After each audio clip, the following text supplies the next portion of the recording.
Myself and আইয়ের মধ্যে difference কি তোমরা জানো? আজকের ভিডিওতে আমি তোমাদের রিফ্লেক্সিভ প্রোনাউন অ্যান্ড এমফ্যাটিক প্রোনাউনের মধ্যে ডিফারেন্স কি সেটা একদম ক্লিয়ার করে দেব। হ্যালো বন্ধুরা, I am Anwesha, welcome back to my channel. Reflexive pronoun, the doer is both the subject and the object. Reflexive প্রোনাউনের ডুয়ার হচ্ছে সাবজেক্ট এবং অবজেক্ট একজনই, অর্থাৎ রিফ্লেক্সিভ প্রোনাউনে সাবজেক্ট নিজের ওপরই কাজ করে। এক্সাম্পল দেখে নিই। হি কিল্ড হিমসেলফ, সে নিজেই নিজেকে হত্যা করেছিল। এখানে হিমসেলফ হচ্ছে রিফ্লেক্সিভ প্রোনাউন। তাহলে স্ট্রাকচারটা কি? Subject verb reflexive pronoun.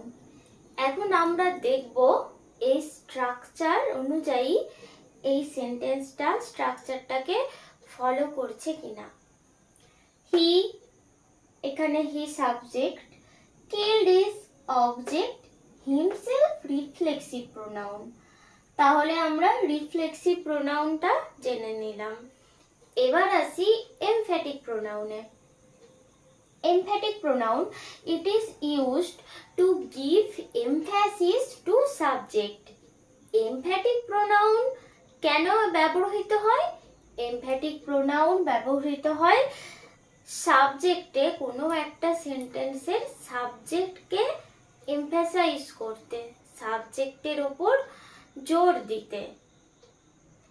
আচ্ছা বলো তো, আমাদের ছোটবেলায় তোমাদেরও নিশ্চয়ই এরকম কনফিউশন হয়েছিল যে সেলফ প্রোনাউন যোগ মানে এটা রিফ্লেক্সিভ প্রোনাউন হবে না এমফ্যাটিক প্রোনাউন হবে? হয়তো তোমাদের কনফিউশন, আজকের এই ভিডিওটা দেখো তোমাদের কনফিউশন কেটে যাবে। তো দেখো, I myself did the work, আমি নিজেই কাজটা করেছিলাম। এখানে মাইসেলফ এই ওয়ার্ডটা ব্যবহার করে একটা জোর দেওয়া হচ্ছে, জোর দেওয়া বোঝাচ্ছে। স্ট্রাকচারটা দেখে নি। সাবজেক্ট রিফ্লেক্সিভ ফর্ম, এখানে আই সাবজেক্ট, মাই হচ্ছে রিফ্লেক্সিভ ফর্ম। আরেকটা আমরা ডিফারেন্স দেখে নিই। দেখো, রিফ্লেক্সিভ প্রোনাউনে কিন্তু সেলফ রিফ্লেক্সিভ প্রোনাউন ছাড়াও একটা সেন্টেন্সের মিনিং কিন্তু কমপ্লিট হয় না। দেখো, হি কিল্ড হিমসেলফ, সে নিজে নিজেকে হত্যা করেছিল। এখানে যদি আমরা হিমসেলফটা বাদ দিয়ে দিই তাহলে কি থাকবে? হি কিল্ড থাকছে, তাহলে সে হত্যা করেছিল। একটা অর্থ তো আমরা অসম্পূর্ণ দেখতে পাচ্ছি। সে হত্যা করেছিল, আমাদের মনে প্রশ্ন আসতে পারে সে কাকে হত্যা করেছিল, এরকম তো মনে হতেই পারে না। সেই জন্য দেখো, রিফ্লেক্সিভ প্রোনাউন ছাড়া কিন্তু একটা সেন্টেন্সের মিনিং কমপ্লিট হয় না। তাহলে দেখো, meaning is incomplete, meaning is incomplete লেখা আছে এখানে। আর এখানে দেখো emphatic pronoun, I myself did the work, আমি নিজেই কাজটা করেছিলাম।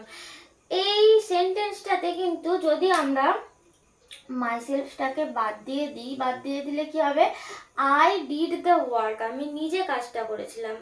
এখানে কিন্তু মিনিং কিন্তু কমপ্লিটই থাকছে। এই মাইসেলফ, এই এমফ্যাটিক প্রোনাউনটা, এটা শুধুমাত্র আমরা জোর দেওয়ার জন্যই ব্যবহার করি, সেন্টেন্সে জোর দেওয়ার জন্যই এই ওয়ার্ডটাকে আনা, আর অন্য কিছু না। তো বন্ধুরা, আশা করছি তোমাদের রিফ্লেক্সিভ প্রোনাউন অ্যান্ড এমফ্যাটিক প্রোনাউনের মধ্যে কি পার্থক্য সেটা তোমরা অবশ্যই বুঝতে পারলে। এবার থেকে নিশ্চয়ই তোমাদের আর reflective pronoun and emphatic pronoun চিনতে কোনো অসুবিধা হবে না। আচ্ছা, তবু যদি তোমাদের কোনো প্রবলেম থাকে তোমরা আমাকে কিন্তু অবশ্যই কমেন্টে জানাবে। চলো আজকের মতো টাটা।